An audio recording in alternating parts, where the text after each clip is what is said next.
আচার খেতে আমরা সবাই পছন্দ করি। আর সেই আচারটা যদি হয় বড়ির আচার, তাহলে তো কোনো কথাই নেই। সো হ্যালো এভরিওয়ান, আসসালামু আলাইকুম, ওয়েলকাম জানাচ্ছি আমার নতুন আরেকটা কুকিং ব্লগে।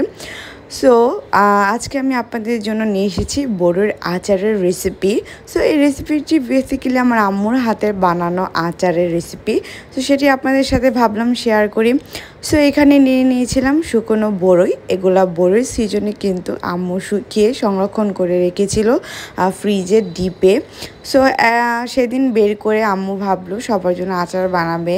সো এখানে কিন্তু বড়িগুলোকে ভালোভাবে ধুয়ে দেন তারপর পানি দিয়ে, হালকা পানি দিয়ে কিন্তু এটাকে সিদ্ধ করতে বসিয়ে দিয়েছিল। দেন ভালো করে সিদ্ধ হয়ে গেলে এইটাকে হাত দিয়ে মেখে নিয়েছে। এখন বাকি যে প্রসেসিংটা আছে সেগুলো করে নিবে। দেন এখন করার মধ্যে কিন্তু আম্মু রসুনটাকে ছেঁচে নিয়েছে, কারণ রসুন একটু ছেঁচে দিলে কিন্তু রসুনের ফ্লেভারটা ভালোভাবে পাওয়া যায়। দেন তারপর দিয়ে দিয়েছে সরিষার তেল, আর আচারে কিন্তু সরিষার তেল মাস্ট লাগবেই। দেন তারপর দিয়ে দিয়েছিল লবণ। আর এখন কিন্তু ভালোভাবে যখন তেল আর রসুনটা বলক চলে আসবে, দেন তারপর এখানে ইউজ করেছে মরিচের গুঁড়ো। দেন সবগুলো ইনগ্রিডিয়েন্টস এখন ভালো করে মিক্স করে এখন দিয়ে দিচ্ছি চিনি, কারণ বড়িগুলো খেতে অনেক বেশি টক ছিল। আর আচার কিন্তু একটু টক ঝাল মিষ্টি কম্বিনেশনে কিন্তু ভালো লাগে, এত টক কিন্তু খাওয়া যায় না আসলে। অবশ্য আমি এত টক খেতে পছন্দও করি না। সো সেই জন্য কিন্তু একটু মিষ্টি বানানোর চেষ্টা করছিল। দেন তারপর এই তো চিনিটা দিয়ে কিন্তু ভালোভাবে কিছুক্ষণ নেড়ে দেন এখন মাখানো যে বড়িগুলো আছে সেগুলো দিয়ে দিচ্ছি। যেটা যেহেতু আস্ত বড়ির আচার হচ্ছে না, সেজন্য কিন্তু এটা হাত দিয়ে মাখিয়ে দেন এরকমভাবে করে নিয়েছিলাম। এখন বড়িগুলো দিয়ে কিন্তু সবগুলো উপকরণের সাথে মিক্স করে নিবে ভালোভাবে। এটা অনেকক্ষণ জাল করতে হবে, যেহেতু চিনি ইউজ করা হয়েছে এটা থেকেও কিন্তু পানি বের হবে।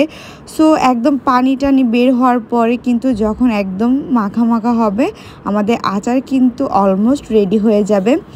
দেন এই তো দেখতে পাচ্ছেন, wow, just look at this. আমার এখনও কিন্তু খেতে ইচ্ছা করছে, যেহেতু এটা কিছুদিন আগে বানিয়েছিল, এটা শেষ হয়ে গেছে। বাট এখন আমি ভয়েস ওভার দিতে গিয়ে কিন্তু আমার আবার খেতে ইচ্ছে করছে। যাই হোক, দেন ভালো করে এটাকে নেড়ে দিতে হবে। এটা পানিটা কিন্তু অনেক শুকাতে হবে, যেহেতু এখনও দেখা যাচ্ছে যে পানি পানি আছে। আর বলেন তো আপনারা কে কে আচার খেতে পছন্দ করেন, আর কার কার বড়ির আচার বেশি পছন্দ, অবশ্যই কমেন্ট সেকশনে আমাকে জানিয়ে যাবেন। দেন এই তো দেখেন বড়ির আচার কিন্তু আমাদের রেডি। সো নামানোর আগে কিন্তু এখানে কিছু শুকনো মরিচকে আম্মু টেলে দেন চিলি ফ্লেক্স করে নিয়েছিল। এখন এটাই দিয়ে দিয়েছি। এটার টক ঝাল মিষ্টি একটা দারুণ কম্বিনেশনে খুব মজার একটা আচার তৈরি হয়েছিল।